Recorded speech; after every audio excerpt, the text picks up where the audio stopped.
and lovelies. Captain Edward von Arkham here, coming to you from on board the MHS Hysteria. It has been a fascinating week. I've been doing quite a lot of looking into the strange curvilinear writing we found in the Universal Library last week. We know that these symbols appear in the ancient Eltdown shards and the even more ancient Narcotic manuscripts, both of which tell of some highly advanced, though as of yet unknown, primordial civilization. So naturally, we sent a wire to Lytton, seeking his expertise. Our former pilot is now a professor of xenolinguistics at Miskatonic University.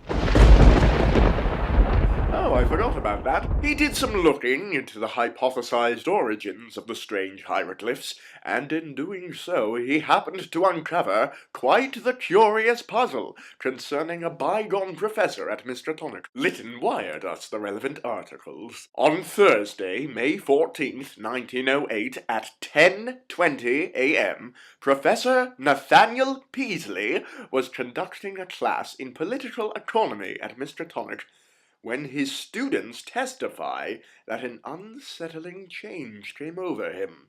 The professor began to slur his speech, clutch his temples, and eventually collapse unconscious. Professor Peaslee was then taken to his home and given expert medical attention, and it was not until 3 a.m. the next day when he regained consciousness. Though when he did, he was not quite himself. Both his family and his doctors claim that when the professor awoke, he had no recollection of his identity, nor familiarity with his faculties, and those who observed him described his manner of speech as awkward and foreign. Professor Peaslee required a great deal of re-education in the use of his bodily extremities, and was kept under medical and psychological observation until he was deemed competent enough for independent life. However, the professor's return to everyday life was accompanied by a drastic change in personality.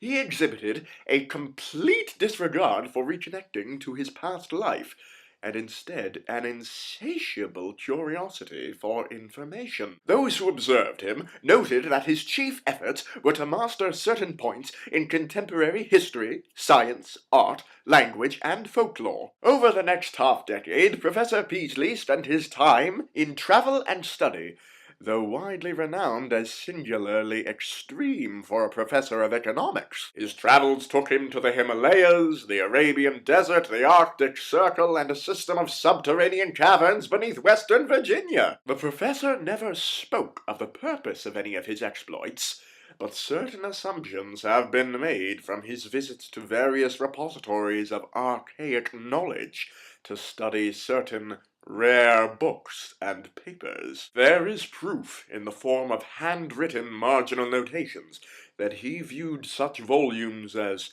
Comte d'Erlet's Cult de Ghouls, the Book of Abon, Ludwig Prinz de Vermis Mysterius, the Unaussprechlichen Kulten of von Junst, and the forbidden Necronomicon of the mad Arab Abdul al-Hazred. And just look at these notes from the Unaussprechlichen Kulten, which the professor viewed in Dusseldorf, written in the same curious curvilinear symbols that we found in the Universal Library. Professor Peaslee continued his pursuit of knowledge until the 26th of September, when he was found unconscious in his sitting room. The next day, he regained consciousness with no memory of the last 5 years. In his mind, it was still 1908, and he was still in his economics class. The psychologists that examined him diagnosed the incident as some form of dissociative fugue. However, the professor suspected otherwise. And so do we. Whatever strange new personality was manifest in Nathaniel Peaslee after his collapse in 1908, it had knowledge of this ancient alphabet. The professor spent the next 22 years of his life attempting to make sense of the previous 5. His search brought him as far as Western Australia on an archaeological dig partially funded by Mr. Tonic, and claimed to have yielded no significant findings. Really? Professor Peaslee ceased his efforts after returning from the dig, but I reckon there's still more to be found. Ah, well, that's our time for today. I'm going to wire Lytton to do some more digging into Professor Peaslee's case. Until next time, stay mad, my duckies. The plot thickens.